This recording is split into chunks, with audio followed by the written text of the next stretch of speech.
prazer enorme também estar aqui em Lisboa, entre amigos e colegas de muito tempo. Eu gostaria inicialmente de fazer um pequeno agradecimento em italiano. Ringrazio l'amico e collega Gianfranco Ferraro pell'invito a essere presente a questo colloquio, che è allo stesso tempo un omaggio a Foucault, nonché a uno dei suoi più importanti interpreti, Roberto Esposito. Vorrei anche sottolineare l'importanza di Pasolini e Foucault nella mia vita e nella mia formazione. All'età di 14 anni, nel 1971, al cinema della mia piccola cittadina del nord del Brasile, il film della settimana è stato Teorema. Il cinema, per ironia della sorte, apparteneva alla parrocchia del preti agostiniani. Penso che se a noi ragazzi che i preti pensassimo che il film fosse una lezione di matematica. Quando... Ah, ok, ok. Então, penso che se a noi ragazzi che i preti pensassimo che il film fosse una lezione di matematica. Quando ha lasciato il cinema, il mondo non è stato più lo stesso. Io stesso non sono più stato lo stesso. 5 anni dopo, ero già studente alla università in Belém, la capitale. Nel novembre del 1976, Foucault era lì e tenne 3 conferenze sul primo volume della storia della sessualità. Non avrei mai immaginato in quel momento che il mio destino accademico, così come alcuni aspetti fondamentali della mia vita, cominciassero a delinearsi. Per questo motivo, il capitolo del Pensiero Vivente, su Pasolini, de Roberto Esposito, ha particolarmente catturado la mia attenzione e alcuni suoi aspetti saranno oggetto del mio intervento oggi.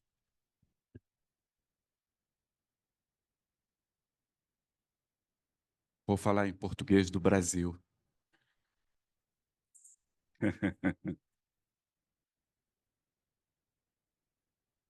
Primeiro item, o pensador. Talvez possa parecer abusivo e despropositado chamar Pasolini de pensador. Palavra contundente e forte, à primeira vista associada a filósofo, o que não é o caso, estrito sensu, aqui, no caso de Pasolini. Faço menos um uso técnico e rigoroso dessa palavra, tratando-se mais de uma tentativa de abarcar, de uma só vez, com uma única palavra, a multiplicidade de uma obra, a qual, sem dúvida, tinha por finalidade pensar o seu próprio tempo. Se lembrarmos, por exemplo, dos filmes de Pasolini feitos a partir da tragédia grega ou de temas medievais, nunca se trata neles de simplesmente falar do passado ou da época evocada por esses tempos, por esses temas.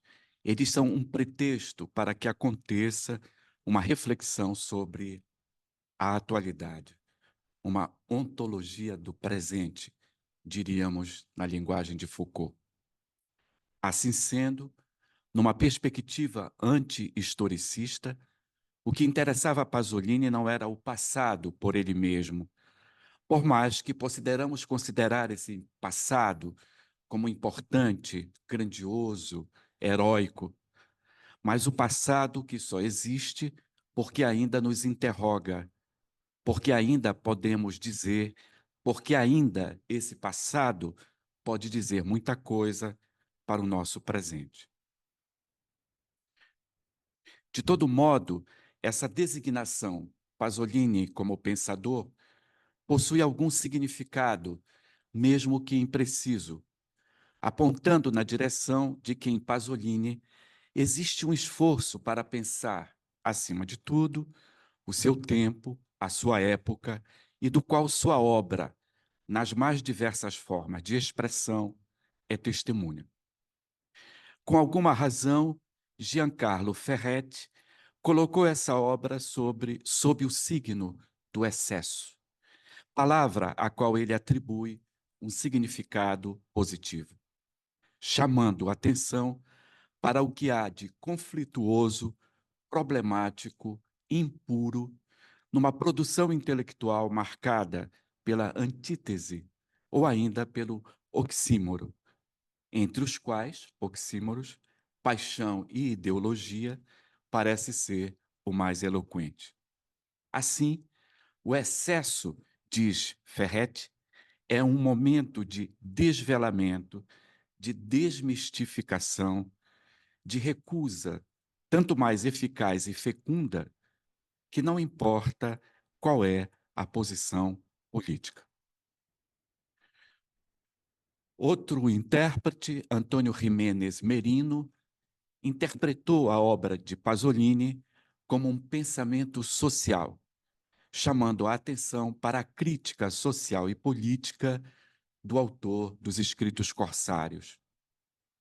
Quando a edição alemã dos Escritos Corsários acrescenta ao livro um subtítulo: Artigos e polêmicas sobre a destruição das culturas particulares pela sociedade de consumo, o que se quer, me parece, é justamente enfatizar a dimensão sociopolítica do pensamento de Pasolini, como que para assinalar uma espécie de afinidade eletiva com um tema candente do pensamento alemão do pós-guerra, para o qual seu subtítulo sinaliza, né?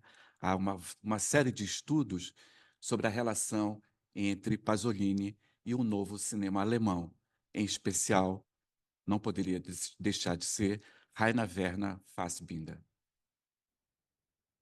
Uma intérprete brasileira, tradutora de Pasolini, Maria Bethânia Amoroso, fala em investigar a radicalidade do pensamento do intelectual italiano. Excesso, crítica política e social, radicalidade.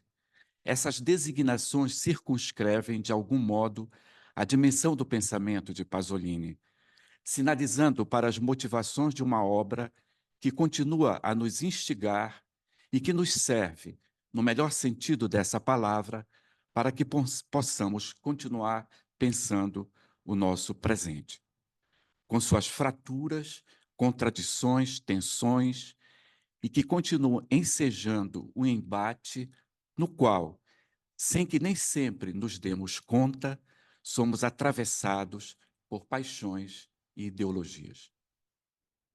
A diferença italiana. Entretanto,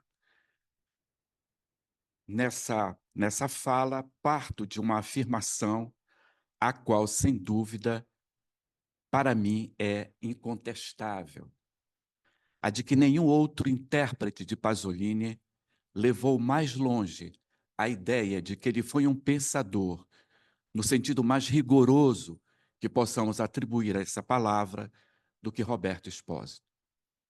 E isso não apenas porque Espósito concede a Pasolini a estatura de um pensador, mas porque ele o integra ao conjunto dos mais importantes pensadores e filósofos italianos, sem os quais uma espécie de cartografia do pensamento italiano, da filosofia italiana, com toda a sua monumental importância para a cultura do Ocidente, não seria possível.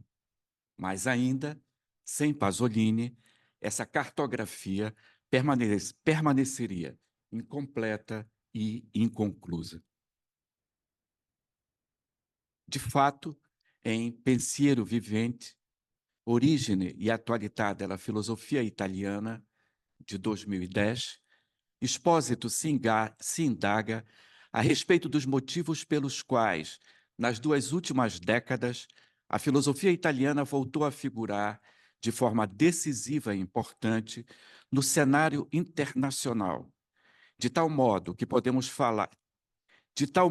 se podemos falar de uma French Theory devido ao sucesso do pós-estruturalismo francês nos Estados Unidos, também podemos falar de uma Italian Theory.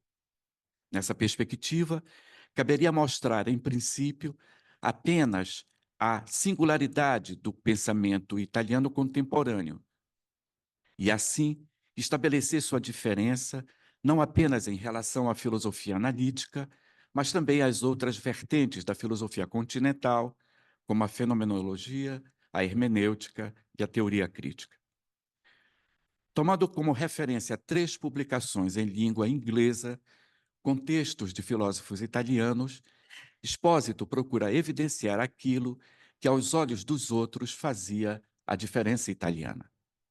Se na primeira dessas coletâneas, publicada em fins dos anos 1980, essa diferença se revelava por uma dupla carência de ordem linguística e histórica, diz Espósito, a segunda, publicada na metade dos anos 90, na esteira das lutas políticas e sociais dos anos 70, já destacava, num giro de 150 graus, de 180 graus em relação à primeira coletânea, que justamente, cito Expósito, por seu atraso no que diz respeito a uma completa modernização, consequência do bloqueio cultural imposto pelo fascismo, o pensamento italiano se mostra hoje mais aparelhado do que outros para enfrentar as dinâmicas do mundo globalizado e da produção intelectual que caracterizaram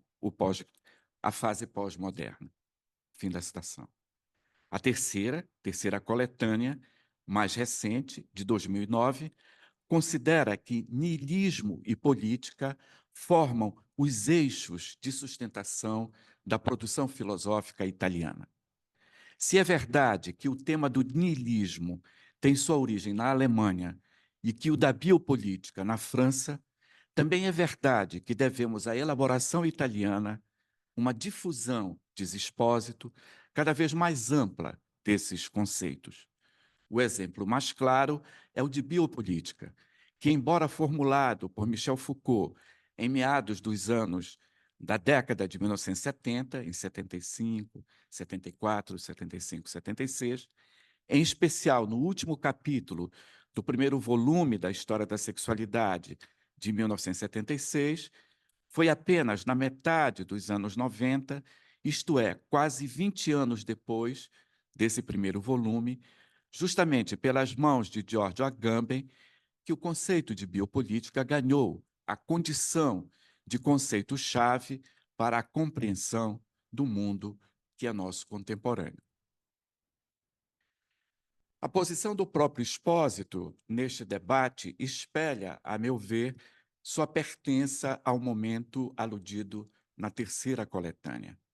Entretanto, essa posição é construída de maneira singular, né? Ela ressalta, em primeiro lugar, que aquela que é considerada a grande filosofia italiana, a de Maquiavel, de Bruno, Campanella, Galileu e Vico, ao contrário do que aconteceu na França, na Espanha, na Inglaterra e, por fim, na Alemanha, antecedeu a formação do Estado Nacional. Não houve na Itália um centro irradiador, como Paris, Madrid ou Londres. Não houve, portanto, um lugar comum que capitalizasse a fragmentação. Não houve nada comparável, diz Expósito, a um território unido por uma única vontade política. Em segundo lugar, o pensamento italiano sempre se caracterizou pela presença de artistas, poetas e escritores, sendo indissociável de Dante, Petrarca e Boccaccio, ou ainda de D'Annunzio e Leopardi. Por fim, que são os três âmbitos em torno dos quais o pensamento italiano gira desde a Renascença, qual seja, os da política, da história e da vida. São três os âmbitos em torno dos quais o pensamento italiano gira desde a Renascença, os da política, da história e da vida. Maquiavel, diz Expósito, não apenas nunca rompe a relação com a camada vital, corpórea e mesmo animal que está na base da ação dos homens, como ainda vincula a possibilidade do seu sucesso, sempre contingente e irreversível, à sua manutenção fortalecida no mundo civil. Do mesmo modo, continua Expósito, para Giordano Bruno, o universo é fundado e movido pelo encontro e pela tensão entre contrários, que a vida não cessa de gerar em um circuito de conjunção e disjunção. Por sua vez, é justamente a partir de sua leitura de Maquiavel que Gramsci pôde postular, eu cito, que o mundo da vida é fendido por um debate que o percorre inteiramente em uma luta sem trégua pela hegemonia e em relação ao qual se é obrigado, quer se queira ou não, a tomar sempre posição em uma parte contra a outra. Flagrando no interior mesmo do movimento do pensamento italiano uma espécie de movimento genealógico que o impede de encontrar uma origem, ou melhor, de uma mitologia da origem, segundo a qual haveria a identificação de um movimento originário, identificável como tal, a partir do qual a história, ou mesmo certa história, teria tido início e ao qual poderia retornar, né? É perseguindo a relação entre esses três âmbitos, o da política, o da história e o da vida, que Expósito procura realizar sua própria genealogia do pensamento italiano. A atitude genealógica, diz ele, parte do pressuposto contrário da ausência estrutural de semelhante momento fundador. E aqui, professor Expósito, vai a minha primeira dificuldade, porque você cita Heidegger quando fala de genealogia. E eu acho que você está sempre pensando muito mais em Nietzsche e Foucault do que propriamente em Heidegger. Ou sou eu que não quero ver Heidegger no meu horizonte de pensamento? Não sei se você entendeu.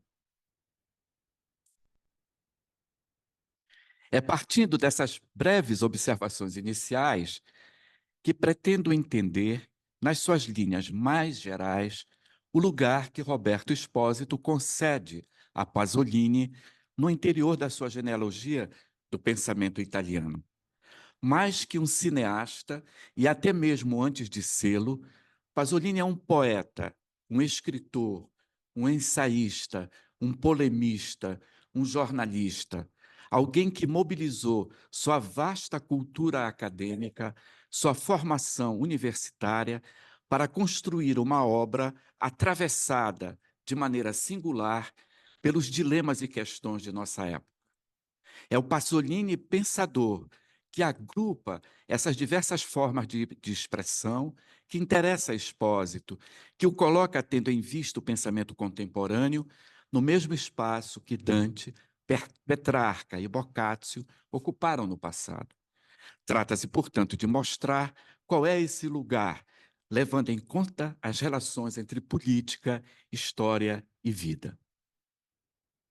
Descendo ao inferno. Não por acaso, a análise de Expósito começa com o célebre poema As Cinzas de Gramsci, escrito em 1954 e publicado em 1957, numa coletânea de poemas que leva seu nome. O poema de Pasolini lhe permite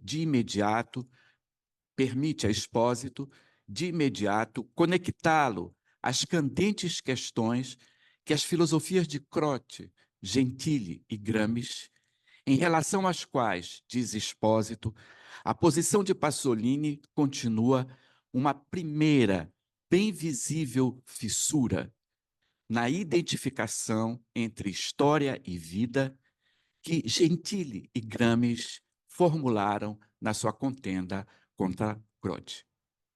Faz parte, segundo Expósito, do pensamento italiano, desde as suas origens, uma vocação prática ou civil. Essa vocação, entretanto, desde Maquiavel, significou também um deslocamento em relação aos modelos canônicos da linguagem filosófica. Há, por conseguinte, uma espécie, diz Expósito, de hibridização da reflexão teórica com vocabulários de outra proveniência, acrescida de uma atitude mais abrangente que se refere à relação da filosofia com o mundo exterior. O pensamento que nasce com o Renascimento italiano, portanto, escapa do circuito autorreferencial, dirigindo-se ao que se diz como o não filosófico, isto é, para a experiência do homem comum, por um lado, e por outro, a esfera pública. Não se trata, entretanto, assevera Expósito, de uma não filosofia, mas de uma filosofia capaz de entrar em relação direta com o próprio horizonte vital.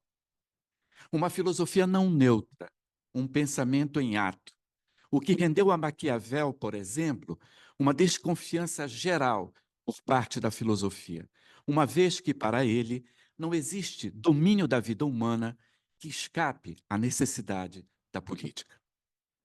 Essa relação entre vida humana e política, por sua vez, é uma via de mão dupla. Se é verdade, diz Expósito, que a política é a forma necessária da vida, a vida é, por sua vez, a matéria exclusiva da política. Isso é quase uma paráfrase, em vários aspectos, de passagens do último capítulo da História da Sexualidade 1, né? Essa relação entre vida e política, né? Essa entrada da vida na política por meio da biologia. Essas tensões alcançam também Bruno e Vico. Alcance que as limitações dessa fala não nos permitem avançar e que teriam atingido sua máxima representação simbólica na arte renascentista, no quadro da Batalha de Anghiari, de Leonardo da Vinci.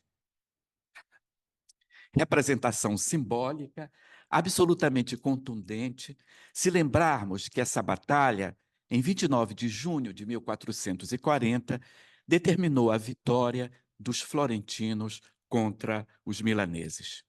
Há, portanto, nessa questão, uma relação necessária, umbilical, entre política, vida e história, que caracterizou o pensamento italiano nas suas múltiplas origens, né?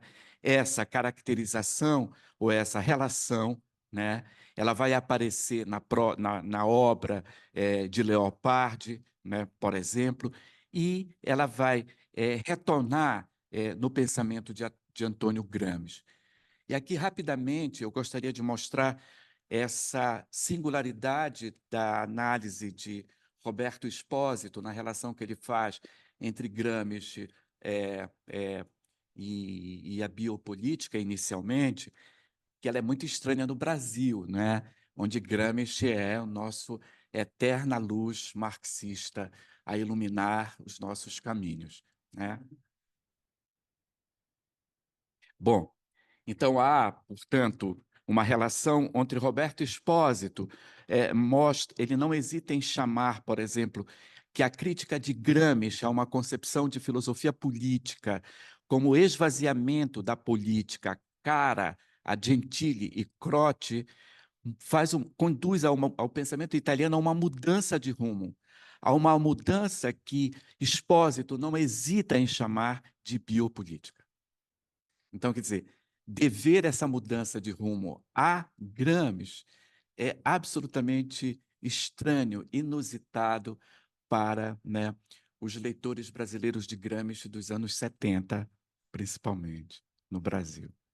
Bom, o que que Pasolini tem a ver com tudo isso, né?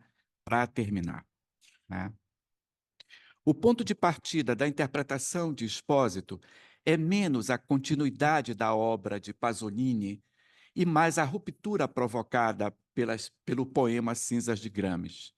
Se, por um lado, o poema de Pasolini caminha nas cenas abertas por Gramsci, por tematizar as relações entre poesia e política, entre história e horizonte da vida, por outro, o poema, desde o interior de sua forma, em clara dissonância com os padrões da literatura neorrealista do pós-guerra, torna muito visível o que Espósito chama ora de fissura, ora de fratura, relembrando a intensidade rude, áspera e desoladora de um trecho do poema. Eu cito: o escândalo de me contradizer, de estar contigo e contra mim, no coração contigo, na luz, contra ti, nas entranhas, nas entranhas escuras. Né? Poema de Pasolini, que eu espero que esteja bem traduzido. Espósito, portanto, acentua muito mais que o pertencimento de Pasolini a essa recente tradição que encontrava em Gramsci seu expoente máximo, e a singularidade do diretor de Teorema, a quem ele chama, né, de ponta especialmente penetrante dessa tradição.